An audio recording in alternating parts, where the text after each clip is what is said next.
Mr. Griffith. Thank you, Mr. Chairman. Early in your testimony here today, you said a couple of times plans we enjoy, but then, as you noticed with Mr. Gardner's eloquent testimony, that we're not going to be in the same plan that you're in after January 1.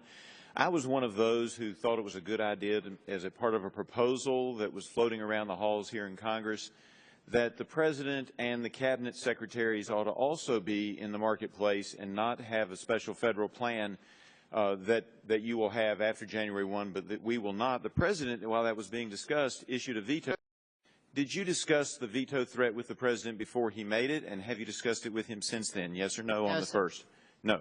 And then I would have to ask you, relating back to the contractors involved in this, CGI told us that the Spanish website was ready to go, that they thought everything was ready just as they did with the regular site, and obviously that didn't prove out, but that they were told not to implement it.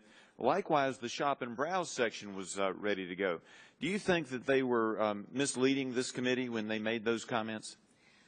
I think what they believed is that that product, independent of the entire operational site, was ready and tested.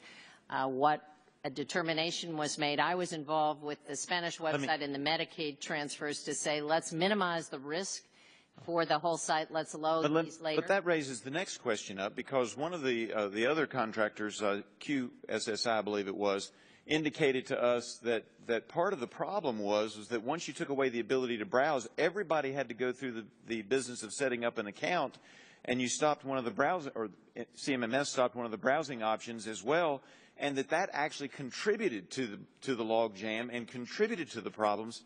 So is he correct on that not allowing people just to look without having to sign up, wouldn't that have made it easier for the American people? In hindsight, I think that probably would have been advantageous. I can tell you that the reason the decision was made going forward was to minimize risks that didn't work so well, but adding additional features that didn't involve people actually wanting to get to what they would independently pay and what they would qualify for and what the plans were seemed to be things that could be added down the road. It was wrong. Gentleman's time has expired.